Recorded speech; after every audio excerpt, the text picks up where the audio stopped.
Hi, this is Carolyn Nee Lachlan, your hostess with the mostest of From Paper to People podcast, and you're listening to Pop Goes Your World. I'm Chris McBrien, and the pop culture from Generation X is everything to me. And I'm Derek Myers, and I'm here to educate Chris on the great pop culture of today's generation. Episode 135, Star Trek II, The Wrath of Khan movie review.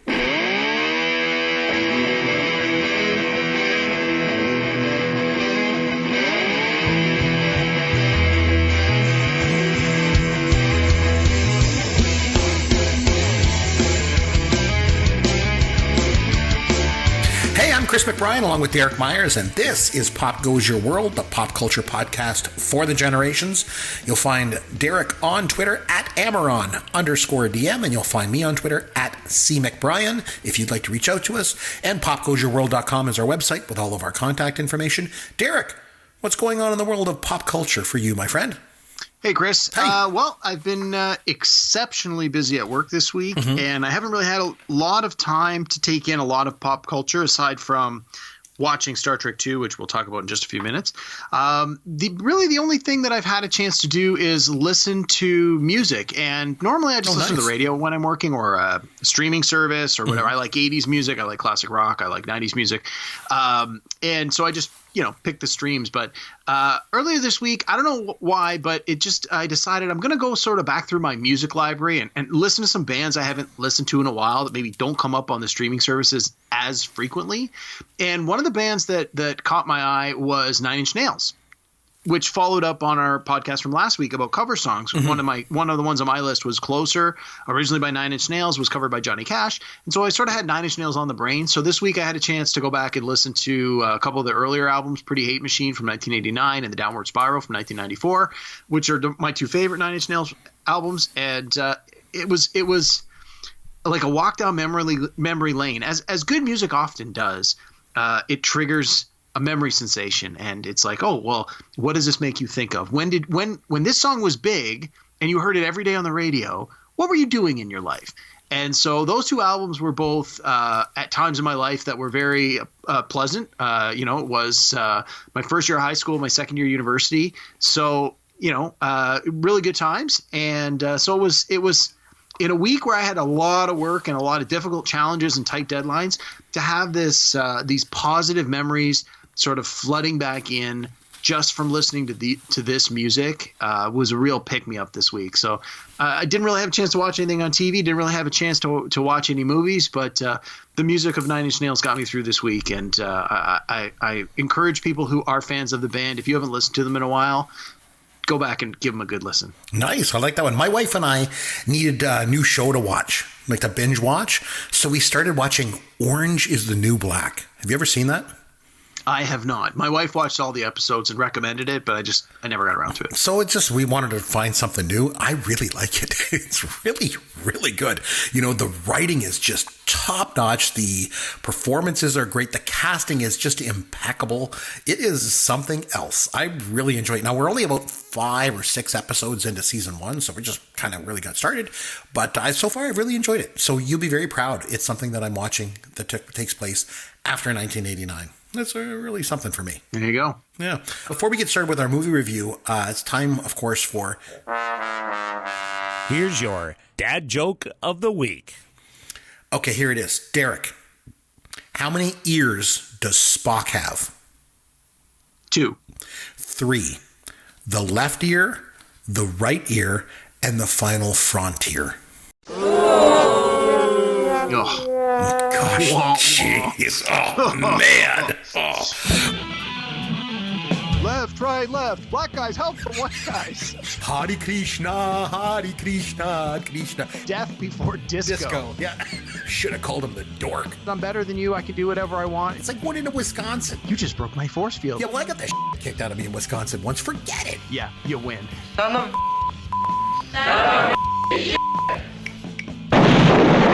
All right, so one of my favorite things about doing this podcast, besides getting together and talking with you every week, of course, my friend, and that goes without saying, but one of my favorite things is being able to go back and watch movies from my youth that I grew up just loving. Gen X classics are just way better than today's movies. That is a hill I am willing to die on too. As you know, I love the movies from Generation X, and being able to go back and watch some of these movies, ones that some of them I haven't seen in 20, 30 years. And also the other thing is the fact that I mentioned before, I have young sons. So it just makes it all the better, like, because it allows me to introduce these classic movies to them. But anyway, this week, it was my turn to nominate a movie. And you and Yancey have made me watch a lot of newer and, dare I say, crappy science fiction movies over the years doing this podcast. So I decided to have us go back and rewatch a classic from 1982 science fiction movie, and it's Star Trek II, The Wrath of Khan. Now, I'd like to set this up a little bit before I turn it over to you. It goes without saying, Derek, that I'm old, okay? I know. But when I was a kid, about 7 or 8 years old, so it would have been back in like 77, 78. Every day, I would come home from school, and since I'm Canadian, I would go out and play road hockey with my friends. And then at 5 o'clock every day, I would come into the house, go into the basement, and I would watch Star Trek from 5 to 6 o'clock and then go have dinner. Now, obviously, I'm talking about the original Star Trek series with Shatner and Nimoy and DeVoris Kelly. The original series ran from 66 to 69, so it was before my time.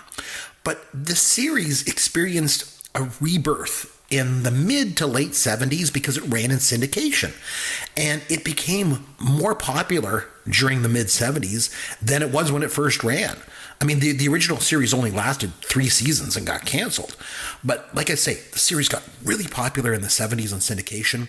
There was a whole series of toys that came out at that time by Mego. Instead of the little, 4-inch Star Wars figures that came out in 78, the Star Trek Mego figures, they were kind of more like Barbie dolls. They weren't quite as big as Barbie, but they were more like them in terms of how they looked. Like they had cloth shirts and pants, and they had these little baby blue accessories like the phasers and the belts. And there was a line of toys that were supposed to look like props from the show. And the thing was, they didn't really look like them, to be honest. I remember being about 8 years old and saving all my money. I saved all my money like crazy so that I could get enough money to buy communicators. And they were basically just walkie-talkies with stickers on them. But it didn't matter. I loved those things. But anyway, this whole story is just my way of saying that Star Trek was a huge part of my youth. And then in 1979, a lot of it because of the sort of the newfound popularity of the old TV show, they came out with Star Trek the Motion Picture. And I never saw it in theaters. I remember it came out on the movie channel a little bit after, and I was so excited to watch it, even though I'd heard nothing but bad things about it. But anyway, I finally watched it on the movie channel, and I couldn't even make my way through it. And so to this day, I've never even seen the whole film. I don't remember much about the movie, except that I just turned it off and hated it. So then 1982 rolls around, and they announce a sequel. And needless to say, my expectations, and I think the expectations of pretty much everyone at the time, were pretty low, to say the least. But then something happened. It turned out that the sequel was actually good. And not just that it was good, it was really good, I think. And I saw this movie, Star Trek II, The Wrath of Khan, in the movie theater. And I absolutely loved it. And I'm going to get into the reasons why I love it in this episode. But in a nutshell, this movie made me remember why I loved Star Trek so much. And so as a result, this movie will always have a very special place in my heart. So anyway, that's my story that I just wanted to put out there to get us started.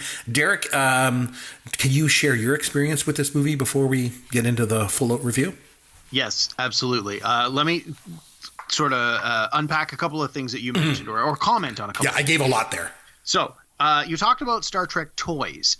Yes. There is a Netflix series called The Toys That Made Us. Yes. And there is an episode about Star Trek toys that speaks to the specific things that you just talked about, along with all the other stuff. And a lot of the background was that when Star Trek became popular and there was no merchandise, they basically went out to companies and went, what do you have that we can slap Star Trek logos onto? Which is why some of the toys look nothing like anything in the show. But if you are a super duper Star Trek fan and the merchandise related to the program is something you want to learn more about, check it out on Netflix. The Toys That Made Us. It's a great series, but there is a specific episode about Star Trek toys. Secondly, you said Star Trek the Motion Picture In 1979 was it when it came out? That's correct. So a couple of things about that. Obviously, as you mentioned, the Star Trek original series was being shown in syndication, which made it available to audiences who had never seen it before. It became very popular. The fact that Star Wars was released in 1977 and was a phenomenon certainly encouraged people to put out science fiction products in any way, shape, or form. So I think the combination of those two things really are what led to the Star Trek movie. I got to think the Star Wars thing more than the syndication. Simply the Paramount went, we don't have Star Wars. What do we got? You got Star Trek. Think we make some money off of that? Yeah, sure. Let's turn it into a movie. Done. Yeah, that's a good point. Point. Yeah. I remember reading that the reason they called it Star Trek the Motion Picture is they only ever intended to make one of them. That's why they didn't call it Star Trek 1 or Star Trek whatever. It was the motion picture because it was supposed to be the only supplement to the TV show. You got the TV show, and then you've got the motion picture. And then the fact that there was an opportunity to make more money by making sequels, all the ones after that had numbers. So interesting. My personal experience with this, I first saw this movie, I would have been, it came out in 82? 82, yeah. So I would have been 8 or 9 years old around then. And I actually saw it in the drive-in. Oh, wow. And it was one of those ones where you go to the drive-in and they show 2 movies in a row. And this was the second movie, so I actually fell asleep before the end. Oh no! And the second movie, really little. The second movie at the drive-in, for anybody that has never been to a drive-in before, and there's some out there, the second movie was always the bigger movie of the two. They always had the intro was like a kind of some unrelated film, and then the big movie or something a little older. I want to say it was a comedy of some sort. Honestly, I don't remember. I do have vivid memories of the experience of being at the drive-in for it. But I don't remember what the first feature was. But and then in subsequent years, I saw it on video and I saw it on TV, and I've since bought the DVD. And yeah, I think Star Trek II is great. Arguably one of the very best sequels ever made. And we'll go into some detail about why that is. So, Chris, I want to tell me a little bit about Star Trek II. Go ahead. Yeah, I was going to say before we jump into that. Yes. Off air last week after we finished our recording and you said, I want you to watch Star Trek 2. I said, well, as we are both aware, the reason that it's called The Wrath of Khan is because the character Khan was first introduced in the original series in an episode called Space Seed, I believe. Yep, it was called Space Seed. Yes.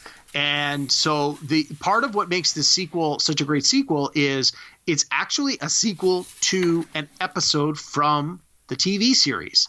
So it builds on that. And whether you're a super fan and have seen the episode or whether you have not, it works either way. But you and I had both said, hey, Star Trek episodes are available on streaming services. Why don't we watch the old episode where they introduce Khan before we watch this movie? And we both sort of said, yeah, it's a good idea. Yeah. So I know that's what I did in my household. Did you have a chance to do that at your house? Yes. So I'm glad you mentioned that before we get into this movie. Perfect. Because as you mentioned, when I nominated this at the end of our last episode, it was, and I think it was after we stopped recording. Yeah. You and I were talking and said, okay, we got to go back and watch Space Seed, right? And so I obviously planned to do the same thing. That was a great idea on your part. Now, as I mentioned, I loved the original series when I was a young kid, from when I was like 7 to 8 years old. I watched the show in reruns. I just loved it. So I thought this would be actually a good opportunity to let my 2 young sons watch the show with me and see if they might like it as well. So just this week, the 3 of us, me and my 2 sons, we got together in the basement and we put on Netflix and we watched the episode from the original series with Khan. Now, as an aside, I do want to mention this. When Star Trek II: The Wrath of Khan came out, I didn't realize that it was based on an old episode of the TV show. Even though, as I mentioned, I watched it every day after school, I do not remember ever seeing the Khan episode. Or if I did, I certainly don't remember it. Or I didn't remember it in 1982 when this movie came out. Yeah, neither did I. I had no knowledge, no foreknowledge as a youngster that's where this character had first appeared. I think I have memories of hearing people saying that it was based on an episode of the TV show, but I don't sort of explicitly remember the episode when I initially saw this movie. So a couple of observations that I have on the old show, because let me tell you, talk about nostalgia. oh my goodness, watching that old episode, it just took me back. But I want to make a couple of observations on that episode. So first of all, Khan himself, he's really brown. So he's supposed to be from India in this episode.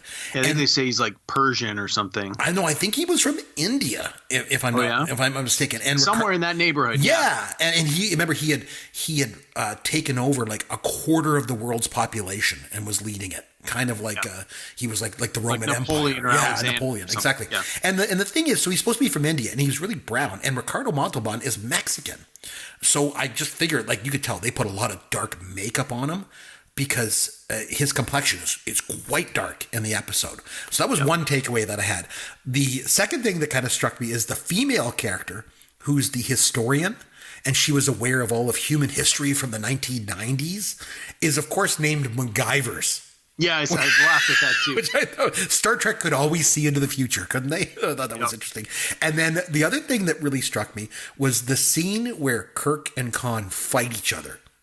The producers or whatever, when they shot it, they don't even try to cover the fact that it's two stuntmen. You can see their faces. You can see their faces and everything during the scene. And I think this happened a lot in the old show, if I remember correctly, because a lot of it was flooding back to me. Now, a couple notes. My boys actually both really enjoyed the old TV show. They both really liked it, which surprised me. Now, I mean, granted, we only watched one episode, but they liked it, and they've actually said, "Oh, Dad, we want to watch more." Now, my older son, who's 10, I figured he would like it. He likes all the old movies and TV shows that I've shown him. But my younger son, he's usually a different story. And I've never mentioned this on the podcast before, but my younger son, who's 7 years old, he has autism. So he generally won't sit still and watch any movie or any TV show that's not animated. But you know what? He actually liked this episode. He liked the show. And he's asked me every day since, "Daddy, can we watch another Star Trek?" And I don't know. It's kind of surprising to me. Because one thing I will say about the old show, having gone back and watched it, I mean this in a nicest way, I guess, but it's kind of boring. When you compare it to what's available for kids to watch today, between all the CGI and the nonstop action, and I think, hell, the original Star Trek TV show is kind of lame by today's standards, or so you might think. So I was quite happy when it turned out that both my kids liked it. Well, I mean, I can agree with what you're saying. Going back to watch some of those old episodes, I definitely feel that you're right. There's certainly a boring point of view sort of thing based on if you're looking at it with today's lens. But one of the things that I always found Star Trek that I liked about, because I wasn't a huge fan of the original series until I was much older, until after Next Gen came out, and I went back after that and watched the original series in its entirety, was that you got to remember the time in which the show was made, right? It was in the late 60s, which was a big time of change, social change. And the show did a really good job, as good science fiction often does, is it gives you a moral dilemma and then presents a solution, but it does it in the guise of aliens and faraway places and robots, instead of saying, this is what's happening in America today, and this is an issue we need to be aware of and address and push for change. They can say, this happens on the Starship Enterprise in the future in some faraway galaxy, and these aliens have this problem, and look, this is a way to solve the problem. And good science fiction is often a metaphor for some other point of view or issue that the author is trying to shine a spotlight on in a way that's often entertaining, and that they can do it without fear of reprisal to say, well, this is really about this political person or this agenda that's happening now or this bill or this law or this whatever. And I found that with the original series of Star Trek, I believe Roddenberry wrote or had a hand in writing many of the episodes. He really had a good team working with him where they really had their sort of finger on the pulse of what was happening. And there's a lot of very interesting and important social issues that are presented in Star Trek, but they're presented in a way that is still appealing to even an audience today. And yeah, some of those topics may seem boring now, but you and I can watch it and sort of go, man, I can see how this really would have, packed a punch in the 60s when this was like actually happening. So. Oh yeah, and even when you think about certain episodes, like where Kirk and Uhura had an on-screen kiss and things like that, it was like all groundbreaking. The show was something else. Okay, but anyway, on to the movie itself, Star Trek II: The Wrath of Khan. So 15 years has passed since the TV show episode, and then when this movie came out. And the first thing that I noticed as I'm watching the movie was Shatner's hair. Yeah. Because here in the movie, he's got more of like a curly perm thing going on. He's got like the TJ Hooker hair. TJ Hooker, yeah, you know. But anyway, so it's in the 23rd century. So they mentioned that. And another thing that really struck me is they dress differently than in the TV series. Rather than the red shirts and the blue shirts and the yellow shirts, all with the black pants, they've all got the red uniforms with like the pleated collars on them. Yeah. You know, which was interesting. Anyway, so the movie opens up with Kirstie Alley in the captain's chair, her first movie role, right? And then everything goes wrong and the bridge gets blasted and everyone dies, including Spock. And it turns out to be a test. And Kirk comes aboard and he's addressed as Admiral Kirk. So he's obviously got a promotion from captain. And then they talk about the test and how he apparently took it 3 times and had a unique solution. But anyway, so it's Kirk's birthday. And I thought it was interesting. Bones brings him a bottle of Romulan ale. It's apparently illegal. Yeah. You know, highly sought after. Purposes only. Yeah, it's like the Cuban cigars of the future or something. But I thought it was an interesting scene. And I don't think I ever picked up on this when I was a kid. But in Kirk's chamber, there's all these old guns and relics everywhere. There's like an old computer and stuff. And for me, that scene meant it was almost symbolic of the fact that Kirk himself is now kind of a relic. Yeah. You know, he's an admiral. He's no longer captaining a ship. And Bones even tells him, you know, you need to go back. You need to go back and lead a ship again. That's what you're supposed to be doing. You know? So anyway, I thought that scene was really, I never would have picked up on that. And like I say, it's been probably 20 or 30 years since I saw this movie. So my first impression, you know, those are the scenes that are kind of open the film. And my first impression was like, I was digging it. Like, I mean, it's been a long time since I watched it, but I was like, oh man, this movie's pretty good. It's very nostalgic for me. So my impression is so far it's holding up well and I'm enjoying it. First impressions for you. Yeah. I mean, I've seen Star Trek II in its entirety or most of it, probably, I think, between 20 and 30 times is probably a reasonable estimate.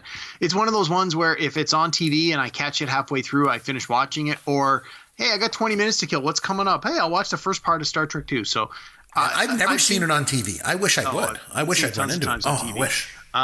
Yeah, no, I really like it. The Kobayashi Maru test has become a big part of Star Trek lore. In the new rebooted Star Trek franchise, they reference this particular test again. They actually show Kirk taking the test as a young man when he cheats.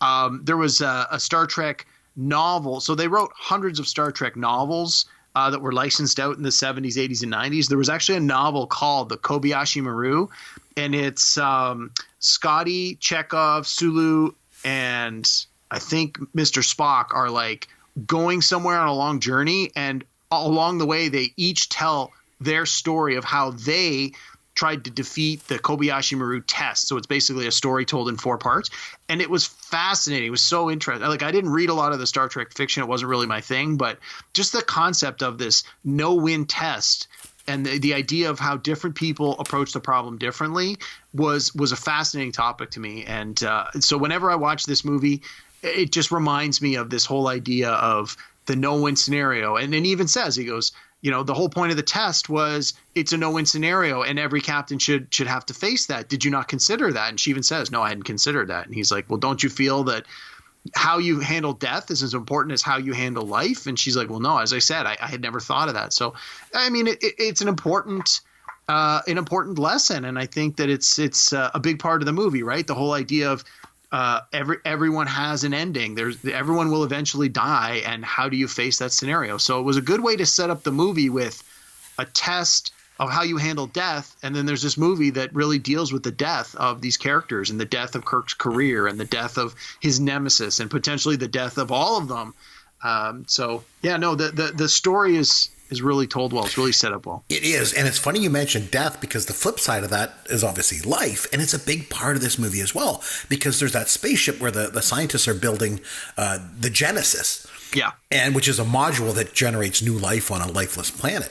And interestingly enough, this movie, its working title was like Star Trek II Genesis, or the Genesis Project. And then I think they changed it to Star Trek II, The Undiscovered Country, which they ended up using on another sequel. Yeah, and Shakespeare quote they used in Part 6. Yeah, I'm really glad that they kind of took a step back and went, wait, hold on a second here. The Genesis is just, as far as I'm concerned, that's a subplot.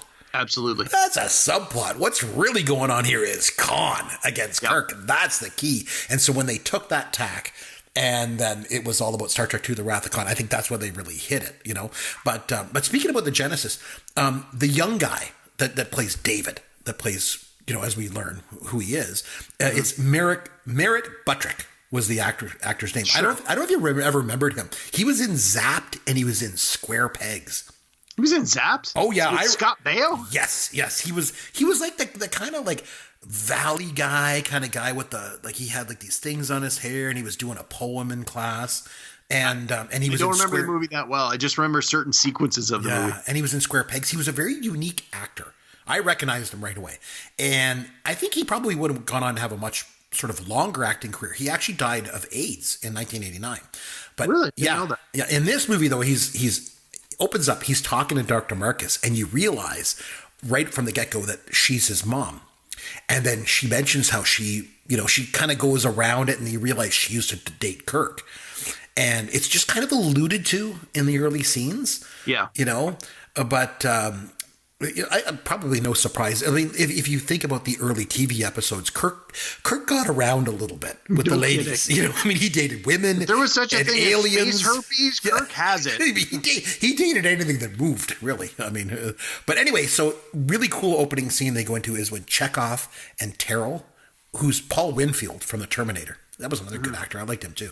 But when they go and explore the barren planet, because they detect there's some like minor life forms maybe, and they find the old ship, and then Chekhov sees it's the USS Botany Bay.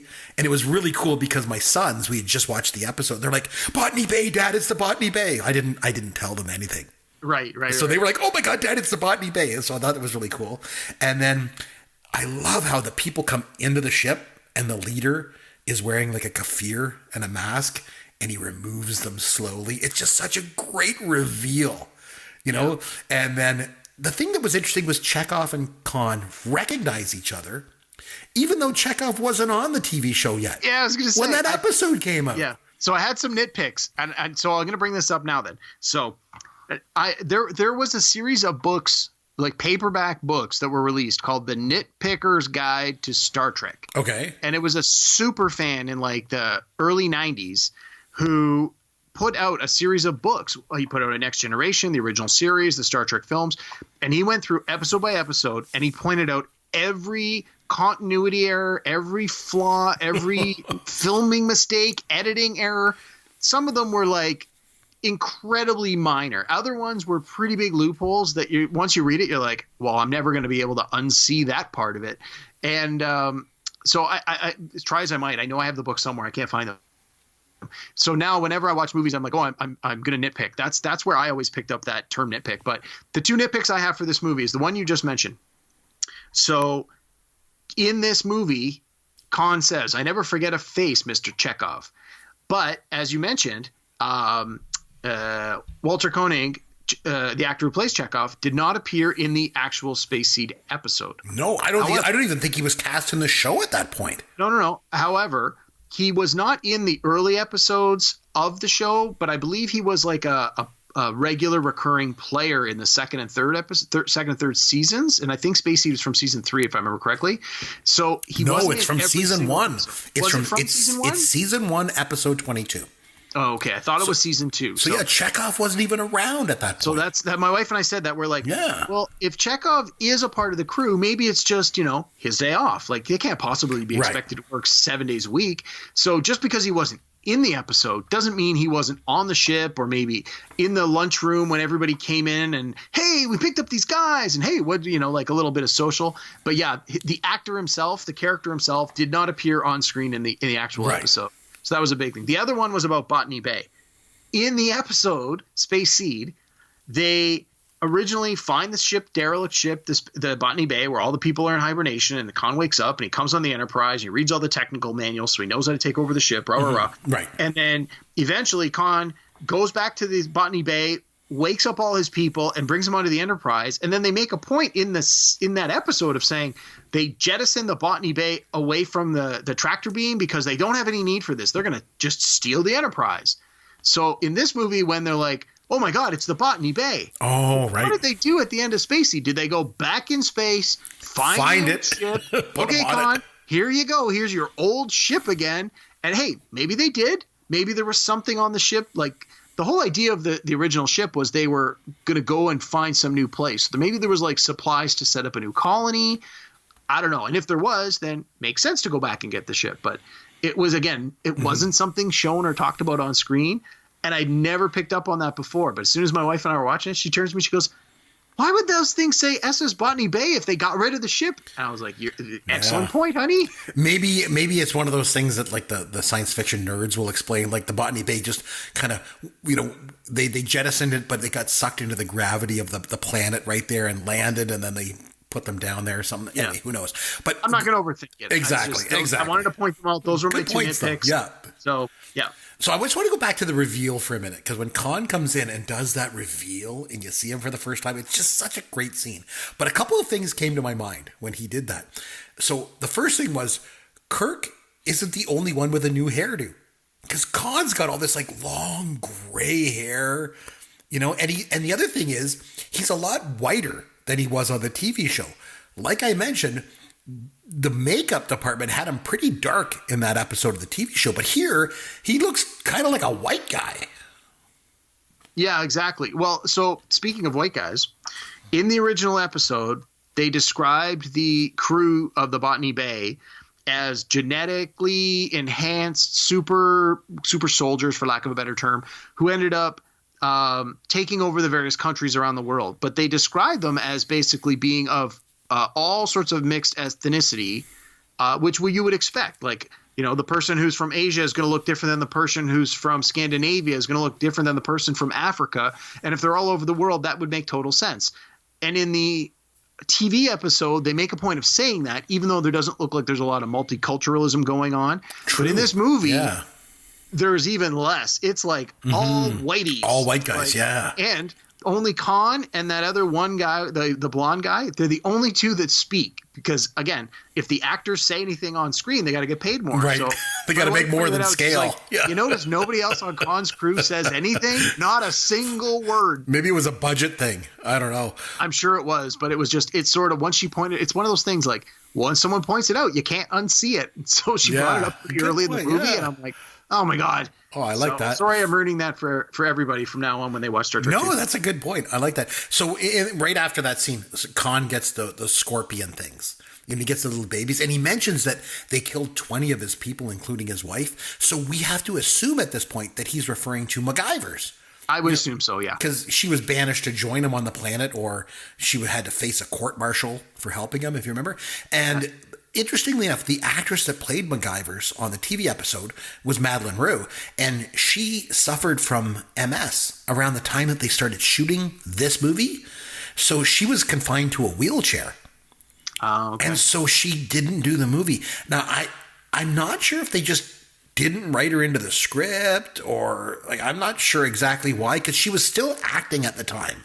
She appeared in a bunch of TV shows around then, like she did Quincy and Different Strokes, and she even did Fantasy Island, of all things, with Ricardo Montalban. Yeah, but she didn't get cast in this movie. So they just chalked it up to the scorpion things killing her. But anyway, Kirk goes back to the Enterprise. Another scene which I thought was just really cool, because it was so cool for him to go back and see the ship. And the thing for me was, and I made a note of it, was you just realize how iconic that the ship is. Yeah. It was always something I thought was just amazing when I was a kid. I always wanted a model of it. And when I was a kid, I never had one. I mean, I once had a model set that I built that was a replica of the bridge. Okay. And I once had this little plastic Enterprise that was attached to a metal rod, and it would spin around and around with a controller. But I never had like a freestanding model that I could like fly around and pretend to explore my backyard and stuff, you know. But anyway, so Kirk comes aboard the Enterprise. Really cool scene, I thought. The one thing I thought was interesting was there's like a greeting party there that brings him into the ship, and there's a girl that's playing like an electronic kazoo or something. I'm not sure what that was all about. It was weird. But anyway, Kirk comes in, he inspects the ship, right? Because he's doing an inspection. He meets all the young cadets, and the one young cadet was the kid from Escape to Witch Mountain. And I don't mean that where he was from? Yeah, I always sort of recognize him, but I'm like, I don't know where he's from. I don't mean the remake with The Rock, obviously, you know, but the original with Eddie Albert. And that's another thing too, by the way. I just love the fact that the Gen X version of that movie has Eddie Albert and the millennial version has The Rock. I think it tells you everything you need to know about the two generations in movies, I think. But anyway, so Kirk enters the bridge. The whole scene is just so nostalgic.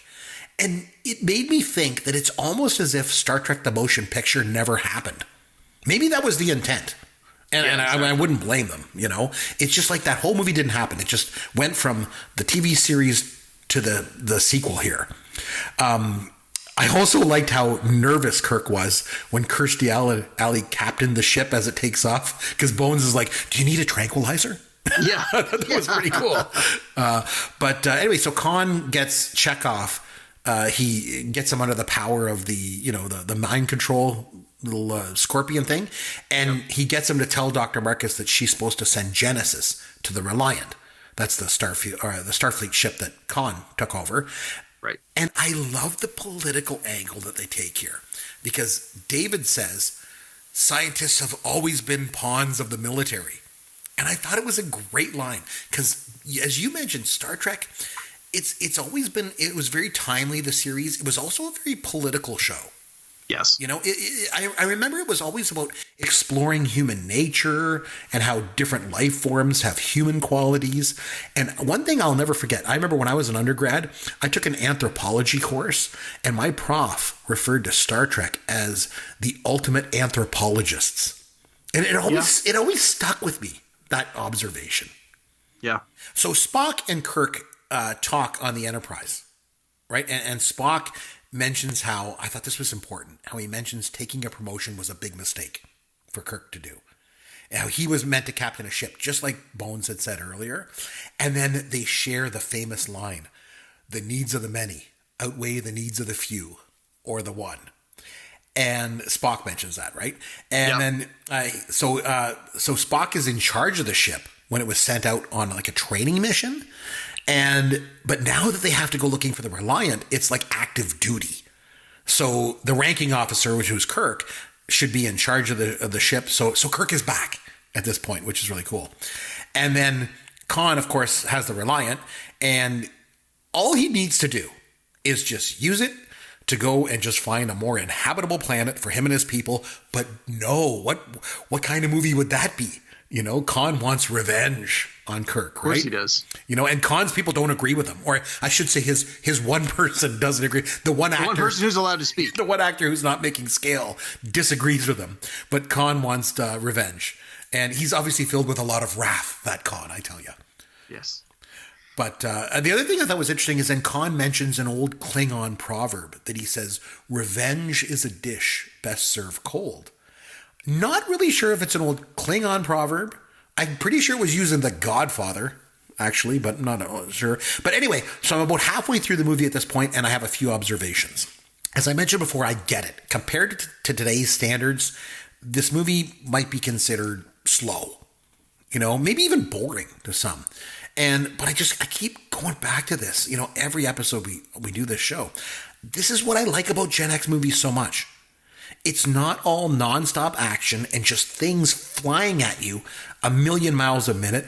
There's actually time to reflect and think about what's going on. So halfway through this movie, I'm still really liking it. What about you? Absolutely. Yeah. This, as I mentioned earlier, I think the structure of the movie is such that it really works well. They do a really good job in like sort of the first half or the first act or the first quarter of the movie of really sort of setting up certain themes and setting up certain events that you can quickly start to see how the pieces are going to fit together, but you don't necessarily know the outcome. And with a lot of good storytelling, you have a lot of parallels, you have a lot of foreshadowing, you have a lot of themes that are carried through. We've already talked about the idea of the life and death theme that's used constantly in this particular film. And by like sort of the midpoint of it, it's firing on all cylinders. It's paying off. You're already starting to see the pieces fall into place. One of the things I really liked, and you mentioned this, when they go into active duty, and Kirk has to take command of the ship. There's this scene where he goes to Spock's quarters to sort of confront him about it, or not confront. That seems very hostile, but to discuss it with him. And you're reminded that Spock is a Vulcan without emotion.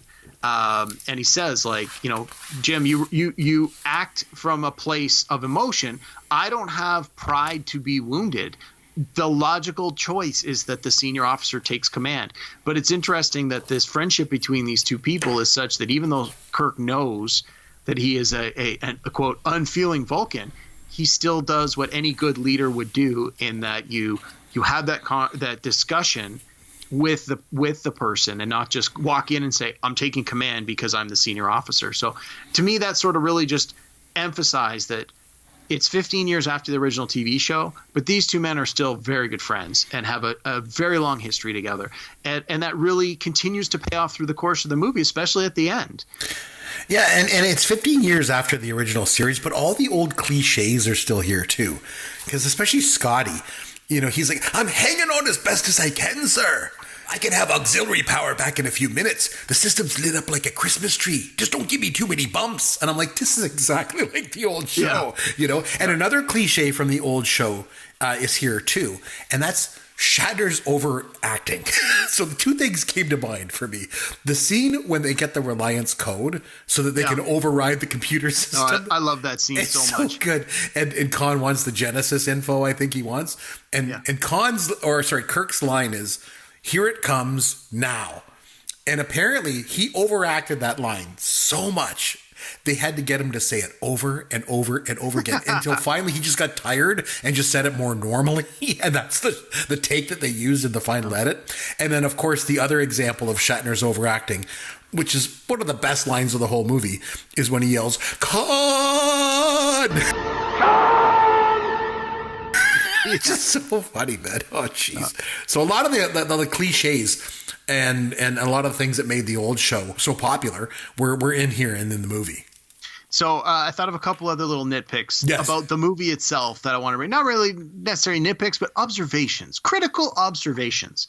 So the first one is the scene you just talked about, where they use the command code to lower the Reliant command the Reliant to lower the shields remotely. Right. It's like a hit. And he says to Kirstie Alley's character, who's obviously new to the bridge, new to command, she is the representation of us as the audience. She's going to have to be told the things that we as the audience don't know either.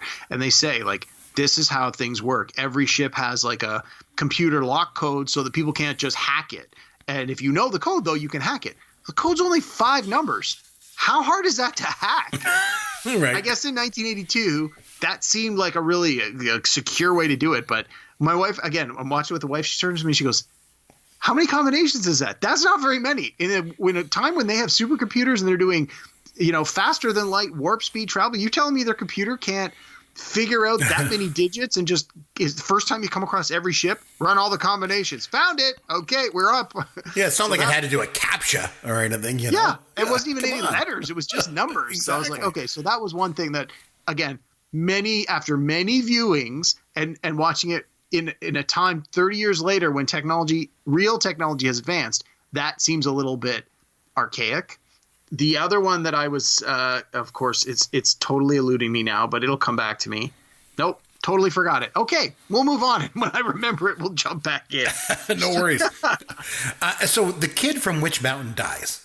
And then they go aboard Carol Marcus's ship. Is it the Regula one? The Regula is Regula the starship? No, yeah. Reliant is the starship, and Regula one is the base. Yeah, that's the space station where she's on. And there's those dead people that are hanging from the rafters. Khan obviously did that. That was one thing that I thought, a little intense for the kids because I was watching them. And that was my only concern when you said your kids were going to watch. Yeah, because that scene was pretty intense. And then I thought it was interesting because there's a rat running around the ship. There's a rat. Yeah. There's rats in space, apparently. Who knew? Apparently. But Chekhov is there with Terrell. And then Terrell shoots one of the crew with his phaser, and the guy just disappears. Yeah. And then he can't kill Kirk. So he can't do it. So he turns the phaser on himself, and he just disappears too. But then I thought it was interesting. Chekhov falls down and that thing comes out of his ear and Kirk shoots it with the phaser, but it doesn't just disappear, it just catches on fire. So maybe another one of those inconsistencies. I don't know. Maybe we'll call that different settings on the phaser. Oh, I remember my other nitpick was. Oh, yes. It's about those two guys. So they find the two Starfleet officers, and what's the first thing they do? Chekhov says, it was Khan. He put these creatures in us to make us do things we didn't want to do. McCoy standing right there with a medical tricorder. You tell me the guy doesn't say why don't I give you a quick scan to make sure you're okay? Hey, it's still inside you. Maybe you're going to do something you don't want to do. But no, they're like, oh, okay. Well, I'm glad you were honest with us. Thanks. We'll totally accept you at face value now. You can't possibly do anything to betray us. Again, not something you pick up on necessarily the first time, but after a lot of viewings, it's just like, right. He told you straight up he had something in he was infected with a parasite. How does the doctor, the chief medical officer of the flagship of the Enterprise, not simply whip out the medical tricorder and go, let me give you a quick once-over and make sure you're okay? Exactly. So they're stuck on this ship, and then so Terrell can't shoot Kirk, like we said. So Khan decides just to leave Kirk in the middle of this barren planet just to get revenge, yes. Kirk did him. And that's where we get the great Khan! So the kid from Square Pegs takes them out to show them the food supply, and Kirk and Marcus get to talk. And that's when you find out for sure that Kirk and her were together in the past. I don't know if they were married or not. They didn't certainly didn't seem that way. No, it didn't seem like that. But you find out that David is Kirk's son, right? If you hadn't already guessed it by then. Yeah. One thing I realized at this point, too, was that Star Trek the Motion Picture tried to be something that Star Trek never was. It tried to be this sort of big, sprawling visual epic, and that's not what Star Trek is all about. Right. Star Trek's all about the characters. Exactly. And Wrath of Khan, it goes back to its roots, right? Because Star Trek is all about the characters, as you mentioned, the stories of life and human nature. And it doesn't have to be a big sprawling epic to explore those kind of themes. That's not what the show was. The show was basically an anthropology lesson, like my undergrad prof, told me, right? But anyway, so they beam back to the Enterprise, and while they're getting beamed, I don't know if you noticed this, but Kirk and Kirstie Alley are having a conversation mid-beam. Yeah, I think that's a technical screw up. I think when they shot the scene, I don't know.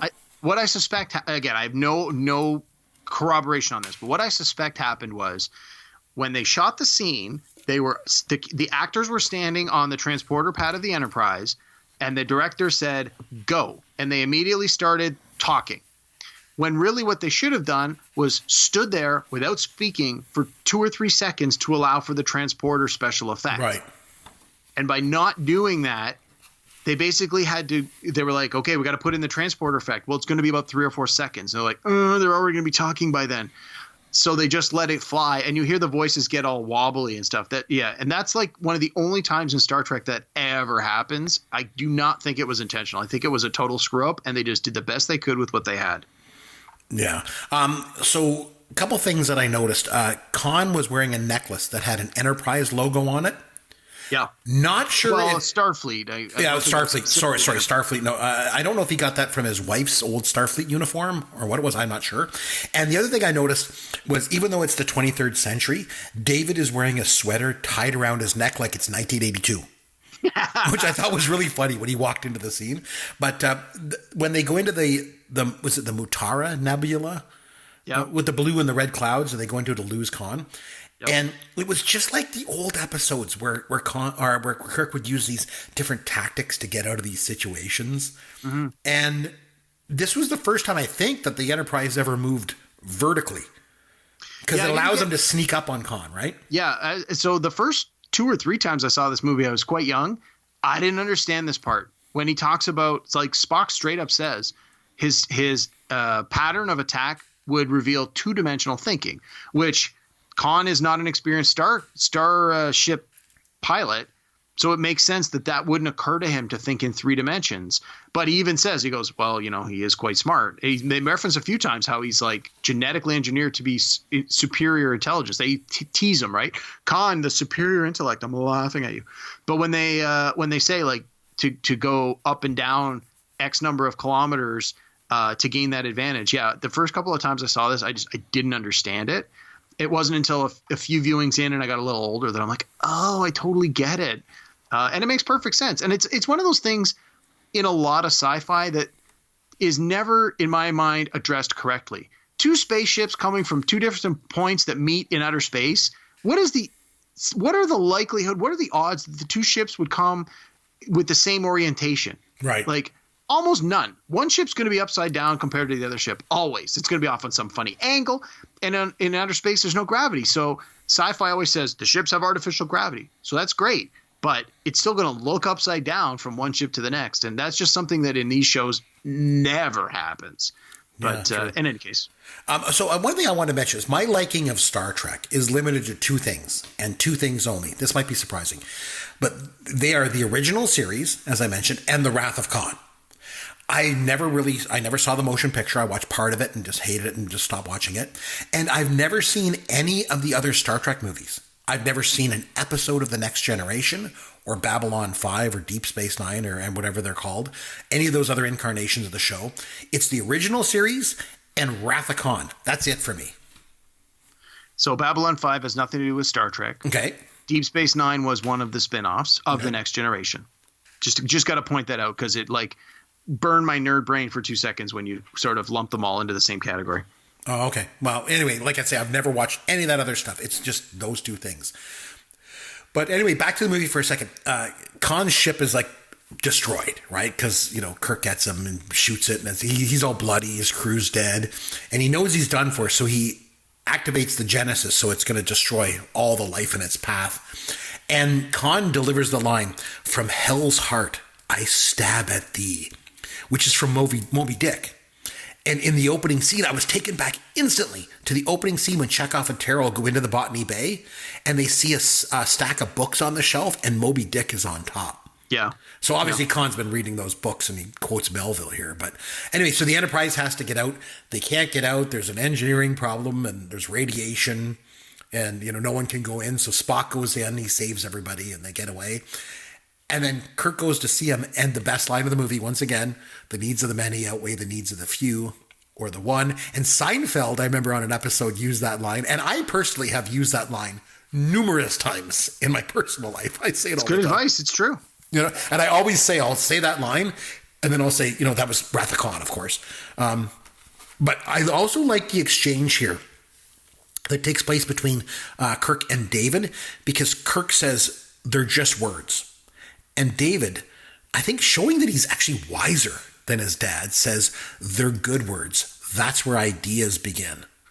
And then he says, "I'm proud to be your son." I think it's a good exchange. I like that scene. I thought it was really good. It could have come off as sappy and kind of schmaltzy, but it doesn't. At least I didn't think it did.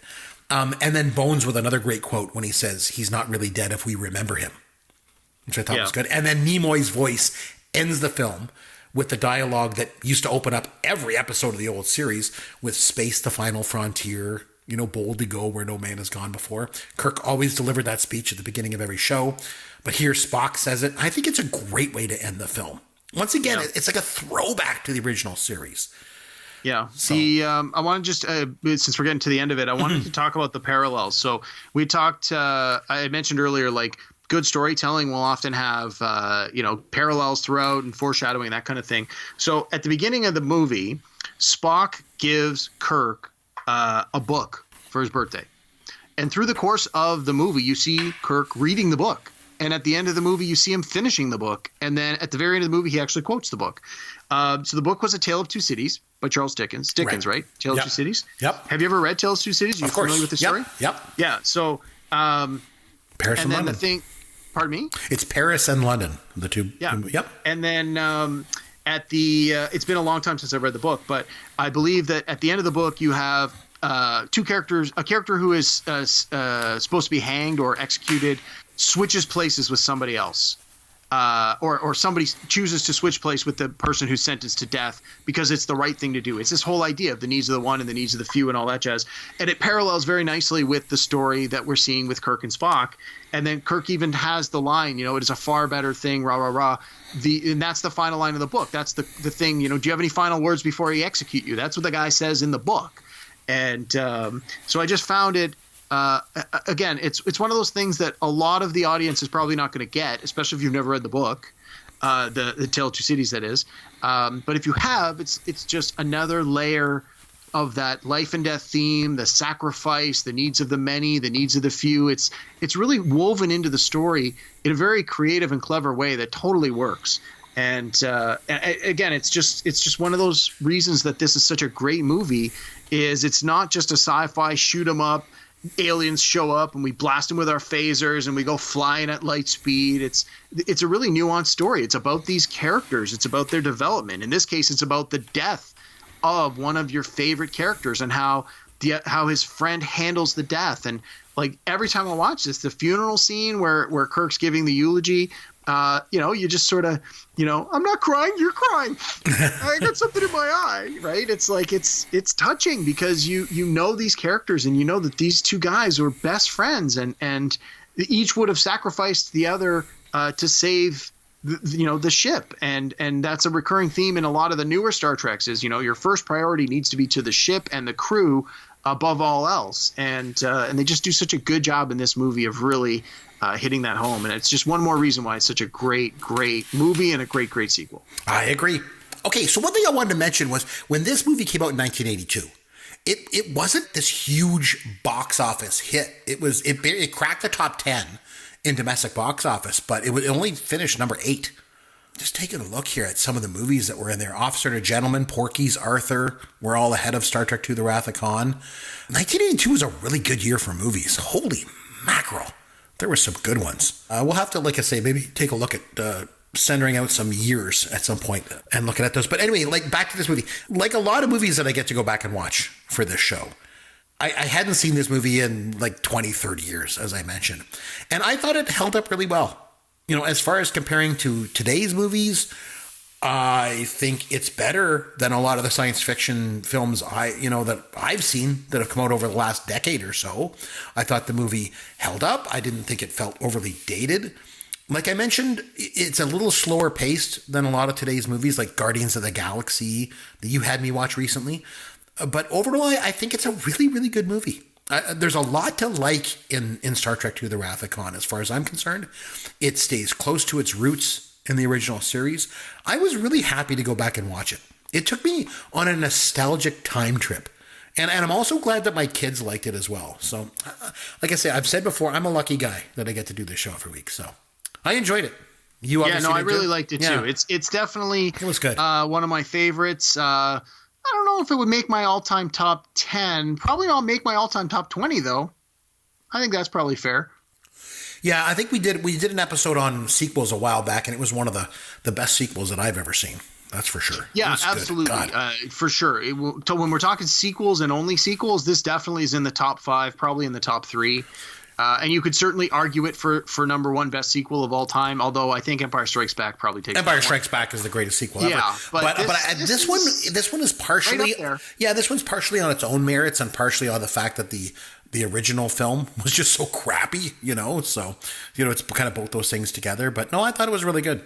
But do you want to give it a rating out of 10?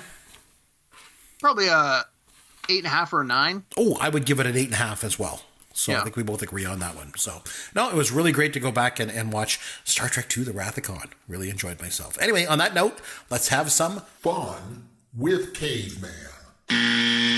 All right, my friend, it is over to you. I get to relax for a little bit. You are going to take things away since I nominated the film. So don't relax, man. You got some trivia questions coming your way. Oh, no, let's have some fun. Got to bring your A game tonight. Oh, what are we doing? All right, so before we get into the trivia, I have like a pre-trivia question to set up the trivia. Okay. So I want you to give me the full names of the 4 main Star Trek bridge crew characters. The bridge crew characters. So there was Command, the four male leads on Star Trek. What are their characters' full names? Well, there's Captain James T. Kirk. Yep. There's Spock. I guess McCoy. What's McCoy's first name? It was Bones. That's not his Christian name. I'm sorry. I don't know. I don't remember what it. Leonard McCoy. Leonard McCoy. Oh my god. And then Sulu. Let's go with Mr. Scott is the name I'm looking for. Well, he wasn't on the bridge. He was down in the engineering room, right? Fair enough. But do you know Mr. Scott's first name? His first name, I will say it was Scott. No. I just know by Scotty. That was it. So his character's name was Montgomery Scott. Oh, wow. So the game we're going to play tonight is called James, Kirk, Leonard, McCoy, Montgomery, Scott. All of the answers will include the names James, Kirk, Leonard, McCoy, Montgomery, or Scott. So I'm going to ask you to name a famous actor, actress, or some Hollywood personality. Okay. And the answer will have the first or last name of James Kirk, Leonard McCoy, or Montgomery Scott. Okay. Okay. So if you're not sure, you can always just pull from that list. I was going to throw Spock in there, but I couldn't find any actors who had a first or last name of Spock. So. Other than Dr. Benjamin Spock, I guess. And he's not an actor. Well, so. Okay. No. All right. Sense. So I think you'll find a lot of these are pretty straightforward, especially once you get the hang of it. And I tried to pull a few that I thought were a little more in your wheelhouse. There might be a couple of newer ones you may have a little trouble with, but I think for the most part, you should do pretty well on this one. Okay. All right. So you ready? All right. Go ahead. All right. She played the title character Samantha Stephen in Bewitched. Oh, my God. What was her name? It was Elizabeth Montgomery. Yes. Here we go. All right. This famous director has been nominated for 4 Best Directing Oscars, including one for the Best Picture winner, Gladiator. I will say Ridley Scott. Right. All right. He was Spartacus. Oh, it was Kirk Douglas. Right. Yes. Okay. He was nominated for Best Supporting Actor for his role of Motel in Fiddler on the Roof. Oh, my goodness. I was going to say Topol, but I don't think that's right. It wasn't any of those names. George C. Scott? No, it was Leonard Frey. Oh, Leonard Frey. Okay, who knew? All right. He became a star playing Mike Seaver, but reached a whole new audience with his Christian-themed post-Rapture film series Left Behind. Oh, God. Kirk Cameron. Kirk Cameron, you got it. Oh, man. All right. He first worked alongside Seth Rogen in Freaks and Geeks and has now starred with him in 10 films since then. Oh, James Franco. Franco, you got it. Yes. All right. Next one. He rose to stardom in the 80s when he played a rich, arrogant playboy in Pretty in Pink. Now he plays one of FBI's most wanted fugitives on the blacklist. Oh, James Spader. Spader, you got it. All right. He's best remembered for playing Stifler in the American Pie franchise. Oh, what was that guy? That's way after my time, but it was, wasn't it like, he had like 3 names. I don't know. Sean William Scott. Okay. And it was the Scott that made him qualify for this one. Right. All right. Gotta remember the category. Okay. Yeah. This one may be a little trickier. She played Sonny Crockett's ex-wife on Miami Vice and was the mom on Doogie Howser, MD. Oh, jeepers. I have no idea. Belinda Montgomery. Oh, go figure. All right. She was nominated for Best Actress for her role in The English Patient. I don't know. Kirsten Scott Thomas. Oh, jeez.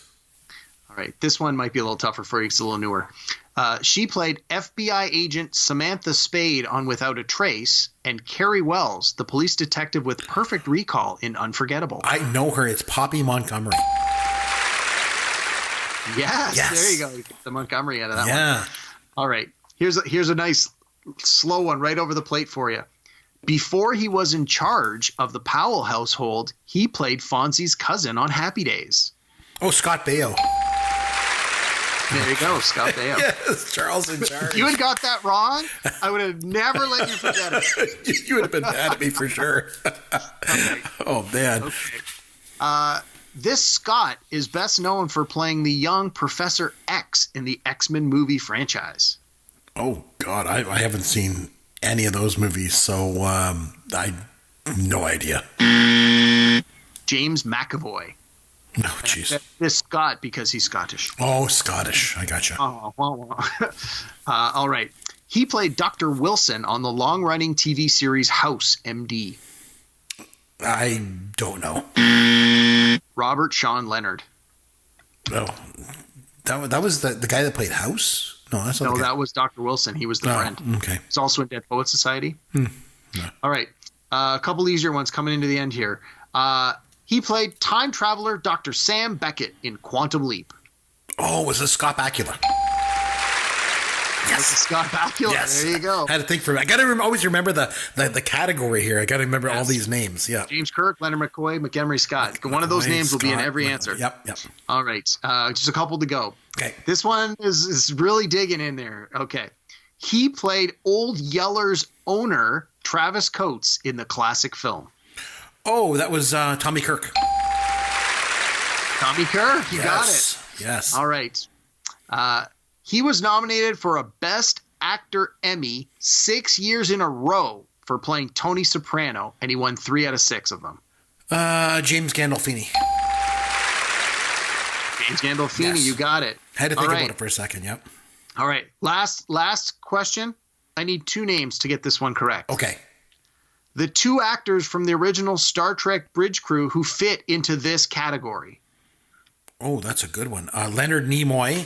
Yes. And is it James Doohan? Yeah. Yes! Hey, there you go. Nice. Ooh, had to think there for a second. That was a great category. My goodness. let's see how many- Really made me think. And I kept forgetting what there was all these names I got to refer to. So So you got good job. 12 out of 18. So you went, Not bad. 66%. That's pretty good. That's a pass. That's well above Mm-hmm. a pass. There was a few in there I wasn't sure because they were really old or really new, but you Right. did very well. You got a lot of the ones I wasn't sure of, but yeah, no, that's No, I'll take that. I'll take that 66%. I'll take the pass to the bank. It's all good. yep, sure, for sure. Anytime, that was a tough one, so I think I came away relatively unscathed. So it's over to you to nominate a film for next week. What movie do you want me to watch and come back? What millennial film should I watch and come back and review with you? Well, I wanted to. So a lot of the movies I've given you lately have been like from the 90s or like 2000, like right on the cusp. So I wanted to dig for something a little newer. Okay. Which I know you'll hate, but too bad. You're going to watch it anyway. It's all good. You've been giving me a lot of comedies lately. I've been giving you a lot of dramas lately. So I think I'm going to switch it up a little bit. Since Okay. you went with the sci-fi, which is sort of in my wheelhouse, I'm going to go with comedy, which is a little in your wheelhouse. Oh, nice. And I want you to watch the 2010 comedy Hot Tub Time Machine. I've heard of that movie. I've never seen it. The only thing I know about it is it's kind of a throwback to like the 70s and 80s comedies or something. It's supposed to be, isn't it? Other than the fact that it's a without time doing machine, Too much but- of it for you. The characters use the hot tub to travel in time, and they go back to the 80s. And it's got John Cusack and Chevy Chase and a bunch of other people you're going to recognize. I thought it was great. It's one of those guilty pleasure kind of movies that you don't really have to feel too guilty for liking because it's actually got a lot of good parts. It is a very hard R. Definitely do not let your children watch this movie. Good. And you may find that this is another one of those things where your wife's going to turn to you and go, I don't know what that means. What's that? And she's going to be looking up things on her Yep. phone. So make sure Happens it's not all a the work time. device. Yep. But yeah, watch Hot Tub Time Machine. We'll talk about the movie. I'll tell you a little bit of why I like the movie, why I'm nominating it next week. But I think there's an outside chance you might actually like this. Yeah, who knows? And, Yeah. if nothing else, it gives me an excuse to watch it again this week, and we'll come back next week and review Hot Tub Time Machine from 2010. And it gives me the opportunity to watch a newer movie that I've never seen. So this is another reason why I love doing the show. If you want to reach out to us on Twitter, you're going to find Derek at Amaron_DM, and you'll find me at CMcBrien. And popgoesyourworld.com is, of course, our website with all of our contact information.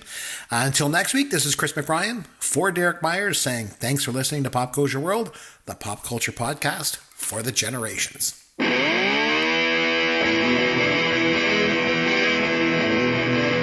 Thanks for listening to Pop Goes Your World. You can contact Chris and Derek at popgoesyourworld.com.